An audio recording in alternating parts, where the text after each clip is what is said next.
हम पढ़ रहे थे हमारा 5th चैप्टर जिसका कि नाम है सरकारी बजट एवं अर्थव्यवस्था।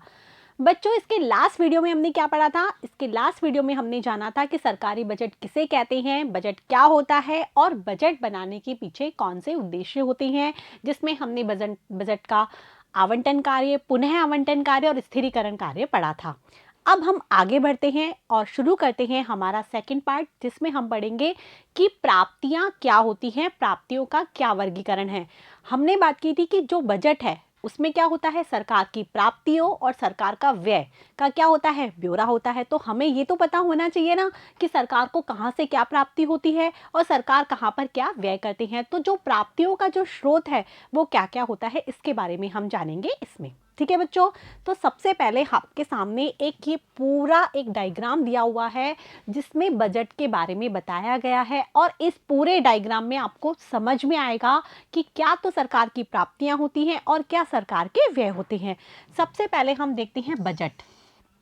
ठीक है, अब बजट भी दो प्रकार का होता है। एक बजट तो होता है राजस्व बजट और एक होता है पूंजीगत बजट, जिसके बारे में हम आगे पढ़ेंगे कि क्या तो राजस्व होता है और क्या पूंजीगत होता है। ठीक है, अब जो राजस्व बजट है उसमें भी जो सरकार है उसकी प्राप्तियां होती हैं वो होती है राजस्व प्राप्तियां।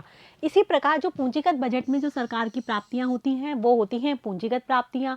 अब बात करें व्यय की, तो राजस्व बजट में जो सरकार के जो व्यय होते हैं वो होते हैं राजस्व व्यय और जो सरकार के पूंजीगत व्यय होते हैं वो होते हैं पूंजीगत बजट में।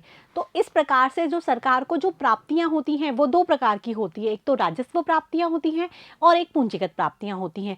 इसी प्रकार से जो सरकार के व्यय होते हैं वो भी दो प्रकार के होते हैं, एक तो सरकार के राजस्व व्यय होते हैं और एक सरकार के पूंजीगत व्यय होते हैं, जिनके बारे में हम आगे डिटेल से जानेंगे। ठीक है बच्चों, इसके बाद है जो सरकार की जो राजस्व प्राप्तियां होती हैं वो किस किस से होती हैं। एक तो प्राप्त होती है कर से, जो कर है जो कि सरकार के द्वारा लोगों पर लगाए जाते हैं उससे जो प्राप्तियां होती हैं वो होती हैं कर राजस्व। वो राजस्व में आती है, राजस्व प्राप्तियों में, और इसे कर राजस्व कहते हैं। कर के अलावा सरकार लोगों से जुर्माना लेती है, शुल्क लेती है और उसको हम कहते हैं गैर कर राजस्व, जो कि करों के अतिरिक्त प्राप्त होने वाली राशि है जो कि लोगों के द्वारा सरकार को दी जाती है, वो होती है राजस्व प्राप्तियां। राजस्व प्राप्तियां तो करों से प्राप्त राशि और एक जो गैर करों से प्राप्त राशि है। इसी प्रकार से हम पूंजीगत प्राप्तियां देखते हैं, तो पूंजीगत प्राप्तियां भी दो प्रकार की होती है। एक तो सरकार को ऋण से जो प्राप्ति होती है, सरकार क्या करती है, लोगों से ऋण लेती है। जैसा कि हमने मुद्रा और बैंकिंग वाले लेसन में पढ़ा था कि सरकार के द्वारा क्या किया जाता है, लोगों से ऋण लिया जाता है। तो एक तो ऋणों से प्राप्त जो राशियां होती हैं वो होती हैं पूंजीगत प्राप्तियां, और एक सरकार ऋणों की वसूली करती है। सरकार ने क्या किया, लोगों को ऋण दे दिया और फिर उसके बदले वो ऋण को वापस लेती है, तो ये क्या होती है, ऋणों की वसूली। तो ये प्राप्तियां होती हैं पूंजीगत प्राप्तियां। ठीक है बच्चों, अब हम इनके व्यय को देख लेते हैं। तो सबसे पहले हम देखते हैं राजस्व व्यय। राजस्व व्यय सरकार कहाँ करती है, वो होता है एक तो आयोजना, अर्थात जो योजना के अनुसार किया जाता है। पंचवर्षीय योजना बनाई जाती है सरकार के द्वारा, एक वर्षीय योजना बनाई जाती है जो कि केंद्र सरकार द्वारा चलाई जाती है। तो इसके द्वारा जो व्यय किया जाता है वो होता है आयोजना व्यय। और जो एक होता है आयोजना भिन्न व्यय, जो कि बिना किसी योजना के किया जाता है और कभी भी उसके बारे में, जैसे कि भूकंप आ गया तो सरकार के द्वारा जो व्यय किया जा रहा है तो उसकी कोई आयोजना तो नहीं थी ना, तो वो व्यय होता है आयोजना भिन्न व्यय। इसी प्रकार से जो पूंजीगत व्यय है वो भी होता है आयोजना व्यय और आयोजना भिन्न व्यय। ठीक है बच्चों, अब इन सब के बारे में हम इस लेसन में डिटेल में जानेंगे। तो सबसे पहले हम शुरू करते हैं सरकार की प्राप्तियां। प्राप्तियों का वर्गीकरण हमने देख लिया, राजस्व प्राप्तियां और पूंजीगत प्राप्तियां। ठीक है, सबसे पहले हम शुरू करते हैं सरकार की राजस्व प्राप्तियां। ठीक है, यहाँ पर है सरकार की राजस्व प्राप्तियां। सरकार की राजस्व प्राप्तियां क्या होती हैं? कुछ प्राप्तियां जो कि सरकार के द्वारा की जाती है उसके प्रति सरकार की कोई लाइबिलिटीज नहीं होती, अर्थात सरकार को वो दोबारा नहीं चुकानी होती, तो उसे हम कहते हैं राजस्व प्राप्तियां। जैसे कि सरकार ने हम लोगों से क्या किया, कर वसूल लिया। ठीक है, अब कर वसूल करने के बाद सरकार की कोई ऐसी जिम्मेदारी नहीं होती, देनदारी नहीं होती कि सरकार को उस कर को लोगों को दोबारा लौटाना होगा। सरकार ने ले लिया मतलब वो सरकार का हो गया। वो बात अलग है कि सरकार व्यय के रूप में कुछ और तरीके से उसको खर्च करती है। जैसे हमने सरकार का पुनः आवंटन कार्य पढ़ा था, तो उसमें हमने यही तो पढ़ा था कि सरकार क्या करती है, धनी वर्ग से तो कर वसूल करती है और उसको निर्धन वर्ग पर खर्च करती है। तो धनी वर्ग से जो सरकार ने कर लिया तो सरकार जो है वो करों की जो राशि है वो पुनः धनी वर्ग पर तो खर्च नहीं करती है। तो ये होती है राजस्व प्राप्तियां। ठीक है, यहाँ पर यही लिखा हुआ है कि राजस्व प्राप्तियां वे प्राप्ति हैं जिनका दावा सरकार से नहीं किया जा सकता। हम ये नहीं कह सकते कि सरकार ने हमसे लिया था, अब हमको सरकार को दोबारा देना पड़ेगा, ऐसा नहीं है। सरकार से हम उसका दावा नहीं कर सकते, अतः इन्हें गैर प्रतिदेय कहा जाता है। मतलब ये दोबारा प्राप्त नहीं होगा, सरकार ने ले लिया मतलब ले लिया। ठीक है, तो ये होती है राजस्व प्राप्तियां जिनके प्रति सरकार की देनदारी नहीं होती है। ठीक है बच्चों, समझ में आ रहा है। इसके बाद है इन्हें कर तथा गैर कर राजस्व में विभाजित किया जाता है। जैसा कि हमने अभी पिछले जो डायग्राम है उसमें देखा था कि जो राजस्व प्राप्तियां हैं वो भी दो प्रकार से प्राप्त की जाती है। एक तो करों से प्राप्त की जाती है और एक गैर करों से प्राप्त की जाती है। करों से जैसे मैंने बताया कि सरकार बहुत सारे कर लगाती है लोगों के ऊपर, जिसमें प्रत्यक्ष कर भी होते हैं और अप्रत्यक्ष कर भी होती हैं, जिसे सरकार दोबारा भुगतान नहीं करती है। और गैर कर राजस्व जैसे मैंने बताया कि सरकार के द्वारा जुर्माना लिया जाता है, फीस वसूली जाती है, शुल्क लिया जाता है, तो ये सब होता है गैर कर राजस्व। ठीक है बच्चों, तो यहाँ पर है कर राजस्व, जो कि राजस्व प्राप्तियों का एक महत्वपूर्ण भाग है, जो काफ़ी समय से प्रत्यक्ष करों, व्यक्तिगत आयकर और फर्मों के लिए निगम कर तथा अप्रत्यक्ष कर जैसे उत्पादन कर, देश में उत्पादित वस्तुओं पर लगाए गए कर, सीमा शुल्क, आयातित तथा निर्यातित वस्तुओं पर लगाए कर तथा सेवा कर से संग्रहित किया जाता है। अब आप अच्छे से समझ लीजिए यहाँ पर कि जो कर राजस्व है अर्थात करों से प्राप्त होने वाली राशि, जो कर है वो भी सरकार दो तरीके से लगाती है लोगों पर। एक तो होता है जिसको कि हम कहते हैं प्रत्यक्ष कर, और एक दूसरा होता है अप्रत्यक्ष कर। प्रत्यक्ष कर जो कि सरकार द्वारा फर्मों पर और लोगों पर डायरेक्ट लगाए जाते हैं और डायरेक्ट ही लोग क्या करते हैं उसका भुगतान करते हैं। जैसे कि लोगों पर क्या लगाया जाता है, आयकर लगाया जाता है। फर्म है उसके ऊपर क्या लगाया जाता है, निगम कर, जो कि सरकार को प्रत्यक्ष रूप से भुगतान लोगों को या फर्मों को करना होता है। महत्वपूर्ण भाग है यहाँ पर लिखा हुआ है। एक तो प्रत्यक्ष कर जिसमें व्यक्तिगत आयकर आते हैं जो कि व्यक्तियों पर लगाए जाते हैं, और फर्मों के लिए आते हैं निगम कर। ठीक है, और जो दूसरा जो प्रकार है सरकार के द्वारा जो लगाए जाने वाले करों का, वो होता है अप्रत्यक्ष कर, जिसमें आता है उत्पादन कर। क्या आता है, उत्पादन कर, जो कि देश में जो भी उत्पादित वस्तुएं हैं उस पर लगाए जाते हैं। अब आप जानते हैं आप कोई भी वस्तु खरीदने के लिए जाते हैं तो वो उस पर क्या होता है, टैक्स लगा हुआ होता है, जो कि उत्पादनकर्ता ने दिया होता है। दिया किसने होता है, उत्पादनकर्ता ने, लेकिन उसको वसूलता किससे, उत्पादनकर्ता हमसे वसूलता है। आ रहा है बच्चों समझ में। जैसे कि हम ये पेन का ही उदाहरण ले लेते हैं। ये पेन जो उत्पादन करता है उसने कितने में बनाया, 10 रुपये में बनाया। ठीक है, अब ये मार्केट में आता है, इस पर कर लग जाते हैं तो ये 12 रुपये का हो जाता है। आ रहा है बच्चों समझ में। तो ये 12 रुपये किसने पे किए, हमने पे किए, उत्पादनकर्ता ने तो इसका टैक्स नहीं दिया। तो ये होता है अप्रत्यक्ष कर। अर्थात जो अप्रत्यक्ष कर वो होता है जो भरने वाला होता है उसे पता नहीं कि हमने भरा है और भरता कोई और है। समझ में आ रहा है, यही होता है। तो उत्पादित जो भी वस्तु है उस पर जो लगाया गया कर है वो अप्रत्यक्ष कर होता है। सीमा शुल्क, आयातित वस्तु है या निर्यातित वस्तु है उस पर जो कर लगाया जाता है, सीमा शुल्क होता है, वो भी क्या होता है, अप्रत्यक्ष कर होता है। और एक होता है सेवा कर। ठीक है, तो इस तरीके से जो अप्रत्यक्ष कर है वो इस तरीके से वसूले जाते हैं। तो ये जो करों से जो प्राप्त राशि होती है जो सरकार के पास आती है वो होती है राजस्व प्राप्तियां। ठीक है, इसके बाद है जीएसटी, वस्तु एवं सेवा कर। आपने इसका नाम से सुना होगा कि आजकल जो सभी जो कर है उनको सबको मिलाकर वस्तु एवं सेवा कर बना दिया गया है, जो भी अप्रत्यक्ष कर है। ये आप याद रखना कि भारतीय कर प्रणाली में जीएसटी, वस्तु एवं सेवा कर, इसका पूरा नाम है वो आप याद रखना, GST, goods and services tax.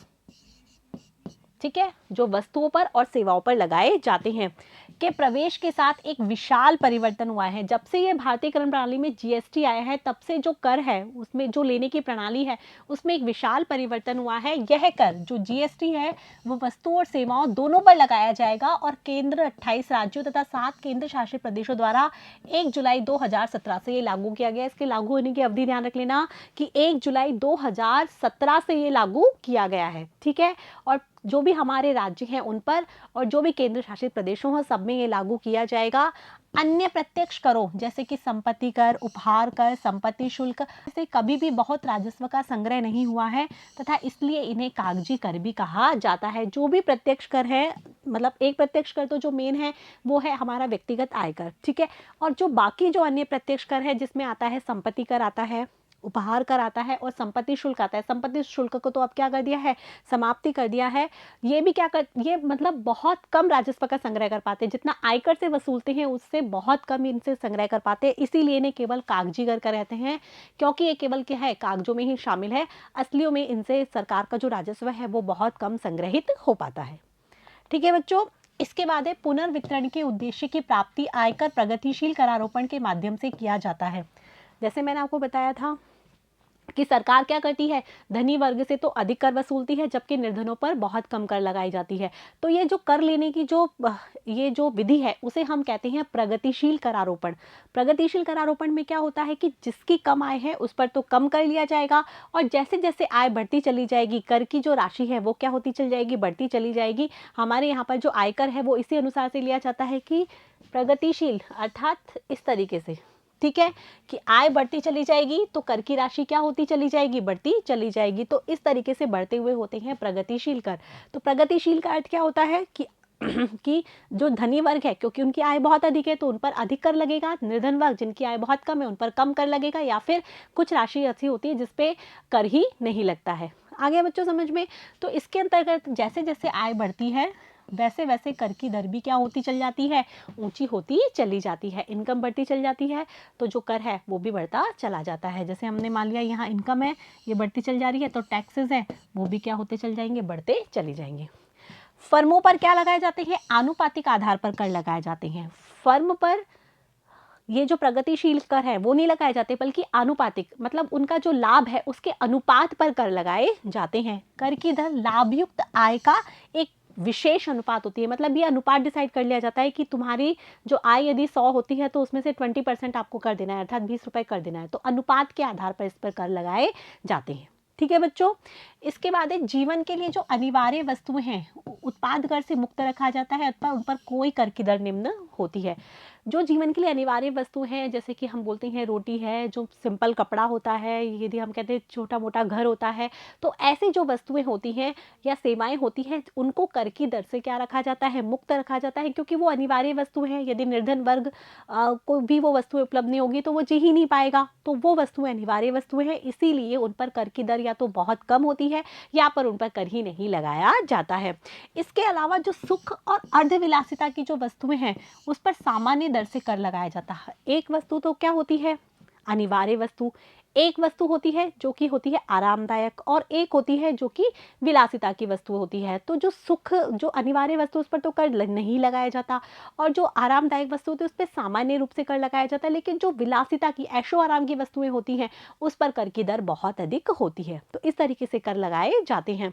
ठीक है, जबकि पूर्ण विलासिता की जो वस्तुएं होती हैं, तंबाकू है, पेट्रोलियम उत्पाद है, उन पर कर की दर क्या होती है, बहुत ऊंची होती है। समझ में आया कि कर की दर भी ये डिसाइड करती है कि वस्तु कितनी अनिवार्य है, लोगों के लिए कितनी जरूरी है। तो एकदम सही चीज़ है ना कि अनिवार्य चीज़ है तो लोग कर कम टैक्स देंगे, उसको क्या कर पाएंगे, पा पाएंगे। लेकिन यदि बहुत अधिक ऐशो आराम की चीज़ें हैं, जैसे पेट्रोलियम पदार्थ बताया है, तंबाकू बताया है, शराब बताई है, तो उस पर कर की दर बहुत ऊँची होती है, क्योंकि वो लोगों के लिए ज़रूरी नहीं है बल्कि लोगों के लिए हार्मफुल है। तो ज़्यादा कर की दर से क्या होगा, लोग उसको कम खरीद पाएंगे। ठीक है बच्चों, तो यही बात होती है करों के संबंध में कि कर किस किस पर लगाए जाते हैं और कैसे लगाए जाते हैं। केंद्र सरकार के गैर कर राजस्व में मुख्य रूप से केंद्र सरकार द्वारा जारी ऋण की ब्याज प्राप्तियां, सरकार के निवेश से प्राप्त लाभांश और लाभ तथा सरकार द्वारा प्रदान की गई सेवाओं से प्राप्त शुल्क और अन्य प्राप्तियां आदि शामिल हैं। अभी तक हमने कर राजस्व देखा कि सरकार प्रत्यक्ष कर और अप्रत्यक्ष कर से क्या प्राप्त करती है, जो राशि प्राप्त करती है वो होती है सरकार की राजस्व प्राप्तियां। अब इसके अलावा जो राजस्व प्राप्तियां वो गैर कर भी होती है। अब गैर कर किस किस से प्राप्त करती है कि सरकार द्वारा जो ऋण दिया जाता है लोगों को, उस ऋण से ब्याज भी प्राप्ति होती है। तो वो जो ब्याज प्राप्ति हो रही है, अर्थात सरकार को प्राप्ति हो रही है वो राशि, तो ऋण की जो ब्याज प्राप्तियां हैं वो किस में आएगी, सरकार की राजस्व प्राप्तियों में आएगी। सरकार ने निवेश कर रखा है कहीं किसी वस्तु पर, तो उससे जो लाभ प्राप्त हो रहा है वो भी सरकार की राजस्व प्राप्तियां होगी। और सरकार द्वारा जो भी सेवाएं प्रदान की जा रही है, जैसे मैंने आपको बताया ना कि सरकार द्वारा यदि परिवहन में सड़क की सुविधा दी जा रही है तो जो टोल टैक्स लिए जाते हैं, आ रहा है बच्चों समझ में। इसके अलावा सरकार के द्वारा जो बसेस चलाई जा रही हैं तो उसमें जो शुल्क हम देते हैं, तो ये जो सारी जो राशियां होती हैं वो सब किस में शामिल होती हैं, सरकार के गैर कर राजस्व में। आगे बच्चों समझ में कि कर राजस्व का मतलब क्या होता है, जो करों के द्वारा ली जाती है, और गैर कर राजस्व मतलब जो सरकार के द्वारा जो सुविधाएं दी जाती है, सरकार जो ऋण लेता है उससे जो ब्याज होता है, या फिर जो सरकारी जो निवेश है उससे प्राप्त होने वाला लाभ है, मतलब जो भी सरकार को प्राप्त हो रहा है कर के अतिरिक्त, वो सब आएगा गैर कर राजस्व में। ठीक है बच्चों, जिसके प्रति सरकार की देयता नहीं होती, आपको ये जरूर ध्यान रखना है कि सरकार को ये रिटर्न में नहीं देना होता है, तो वो होता है राजस्व प्राप्तियां। इसके अंतर्गत विदेशों और अंतर्राष्ट्रीय संगठनों द्वारा प्रदान की जाने वाली नकद सहायता भी शामिल होती हैं। जैसे विदेशी कोई प्रतिनिधि हमारे देश में आता है, तो वो यदि कुछ दान दे के जाता है, हमारे देश पर किसी चीज़ पर खर्च करता है, तो वो भी राजस्व प्राप्तियां होती हैं, वो गैर कर राजस्व प्राप्तियों में ही शामिल किया जाता है। ठीक है बच्चों, इसके बाद है राजस्व प्राप्ति के आकलन में वित्त विधेयक में किए गए कर प्रस्ताव के प्रभावों पर विचार किया जाता है। वित्त विधेयक, जैसे आपने कभी पॉलिटिकल साइंस पढ़ी होगी तो इसमें पढ़ा होगा, एक तो सामान्य विधेयक होता है और एक वित्त विधेयक होता है। तो जो वित्त विधेयक होता है उसमें जो भी कर प्रस्ताव जो दिए गए हैं उस पर यह विचार किया जाता है कि राजस्व प्राप्ति का आकलन कैसे किया जाए। वित्त विधेयक क्या होता है, यहाँ पर लिखा हुआ भी है कि वित्त विधेयक जिसे वार्षिक विवरण के साथ ही प्रस्तुत किया जाता है के अंतर्गत बजट में किए गए कर प्रस्तावों को लागू करने, निरस्त करने, छूट देने, बदलने अथवा विनिमय संबंधी विषयों का विस्तार से वर्णन होता है। जो बजट दिया जाता है उसके साथ साथ ही वित्त विधेयक प्रस्तुत किया जाता है और उसमें लिखा होता है कि किस चीज़ में हमें छूट देनी है, कहाँ पर कर में परिवर्तन की दर करनी है, और कहाँ पर हमें इसे निरस्त करना है या वापस से लागू करना है। मतलब जो भी बजट में हमने परिवर्तन किया है उससे संबंधित जो भी नियम कानून है उसका विस्तृत रूप से वर्णन किस में होता है, वित्त विधेयक में होता है। तो वित्त विधेयक में ही राजस्व प्राप्ति से संबंधित सारी चीज़ों का क्या होता है, वर्णन किया जाता है। ठीक है बच्चों, इसके बाद है हमारी जो दूसरी आती है वो है पूंजीगत प्राप्तियां। राजस्व प्राप्तियों में हमने देख लिया जिसमें कि हमें कर से जो प्राप्त होते हैं राजस्व वो, और गैर कर जो राजस्व होते हैं वो, जिसमें फीस, जुर्माना, शुल्क, ऋणों से प्राप्त ब्याज, ये सब आते हैं। हमने ये भी देखा कि जो राजस्व प्राप्तियां हैं उसमें क्या होता है, सरकार को पुनः नहीं देना होता, अर्थात जिसके प्रति सरकार जिम्मेदार नहीं होती, देयता नहीं होती, लाइबिलिटी सरकार की नहीं होती, सरकार को दे दिया तो मतलब वो सरकार का ही हो गया। आ रहा है बच्चों समझ में। अब पूंजीगत प्राप्तियां क्या होती हैं, पूंजीगत प्राप्तियां वो होती है जिसकी सरकार देता होती है, अर्थात हमने यदि मतलब सरकार को यदि प्राप्त होती है ये प्राप्ति तो सरकार को उसे लौटानी भी होती है। आ गया, ये होती है पूंजीगत प्राप्तियां। सरकार को ऋणों के रूप में जो धनराशि मिलती है या संपत्ति को बेचने से, सरकार को दो प्रकार से राशि मिल सकती है। या तो सरकार क्या करेगी, लोगों से ऋण लेगी, या फिर सरकार की जो संपत्ति है उसको सरकार बेचेगी। यदि सरकार ने लोगों से ऋण लिया है तो इससे क्या होगा, सरकार को उसको ऋण को दोबारा लौटाना भी होगा, अर्थात सरकार की क्या हो गई, लाइबिलिटीज हो गई। और यदि सरकार अपनी संपत्ति को बेचती है तो सरकार की संपत्ति में क्या होता है, कमी होती चली जाती है। आ रहा है बच्चों समझ में। तो ये एक तरह से देयता ही होती है। यहाँ पर यही है कि जिस संस्थाओं से ऋण लिया गया है उन्हें इसकी अदायगी भी करनी होती है, मतलब सरकार को पुनः देना होता है। अतः ऋणों से क्या पैदा होती है, देयता पैदा होती है। यदि ऋण लिया गया है तो इसका मतलब उसको दोबारा चुकाना भी तो पड़ेगा और साथ में ब्याज भी देना पड़ेगा। और ऋणों से जो ब्याज दिया जाता है वो तो राजस्व प्राप्ति में आ जाता है, लेकिन जो ऋण दोबारा देने हैं वो सब आएगा पूंजीगत प्राप्तियों में। ठीक है, सरकार की ऐसी सभी प्राप्तियां जिनसे देयता पैदा हो या वित्तीय संपत्तियां क्या हो, कम हो, वो पूंजीगत प्राप्तियां कहलाती है। मतलब सरकार को दोबारा लौटाना हो या तो जो लिया है सरकार ने, या फिर सरकार की जो वित्तीय संपत्ति है उसका लॉस हो, वो कम होती चली जाए, तो ऐसी जो प्राप्तियां हैं वो पूंजीगत प्राप्तियां होती हैं। तो जो ऋण है या फिर सरकार ने जो अपनी संपत्ति बेचकर जो लिया है, पैसा लिया है, वो सब कहलाता है पूंजीगत प्राप्तियों में। ठीक है बच्चों, समझ में आ रहा है। जब सरकार नए ऋण लेती है तो इसका अर्थ ये है कि इस ऋण को लौटाया जाएगा और इन पर ब्याज भी दिया जाएगा। ऋण लिया तो मतलब ऋण लेना तो क्या है, अच्छी बात है, लेकिन सरकार को उसको क्या करना है, ऋण को लौटाना भी है, उस पर ब्याज भी देना है, अर्थात सरकार की यहाँ देयता होती है। तो ये पूंजीगत प्राप्तियाँ होती हैं। इसी भांति जब सरकार किसी आस्ति को बेचती है तो इसका अर्थ होता है कि भविष्य में इससे आय जो समाप्त होगी। यदि सरकार ने अपनी संपत्तियों को बेच दिया तो संपत्ति से प्राप्त होने वाली आय का क्या होगा, नुकसान होगा। सरकार की संपत्ति क्या होती चली जाएगी, कम होती चली जाएगी। तो इसीलिए ये एक तरह से क्या है, नुकसानदायक है। तो ये प्राप्तियां कैसी प्राप्तियां होती हैं, पूंजीगत प्राप्तियां होती है। इस प्रकार ये प्राप्तियां ऋण उत्पादक या गैर ऋण उत्पादक हो सकती है। एक तो ऋण उत्पादक जो कि ऋण लेके ली है, और गैर ऋण उत्पादक जो कि संपत्तियों को बेच कर ली है। तो ये ऋण उत्पादक भी हो सकती है और गैर ऋण उत्पादक भी हो सकती है। आगे बच्चों समझ में, तो यहाँ पर हमने पढ़ा सरकार की प्राप्तियों का वर्गीकरण, जिसमें हमने राजस्व प्राप्तियाँ पढ़ी, जिसमें कर से प्राप्त जो प्राप्ति हैं और जो गैर कर से प्राप्त प्राप्ति हैं उसके बारे में हमने पढ़ा। इसके बाद हमने सरकार की पूंजीगत प्राप्तियाँ पढ़ी। यहाँ पर इस वीडियो का अंत होता है। अब नेक्स्ट वीडियो में हम पढ़ेंगे सरकार के व्यय के बारे में, कि सरकार कहाँ कहाँ पर किस तरीके से खर्च करती है, राजस्व व्यय क्या होता है और पूंजीगत व्यय क्या होता है। तब तक के लिए आप मेरे साथ बने रहिए, पढ़ते रहिए, बढ़ते रहिए। Thank you.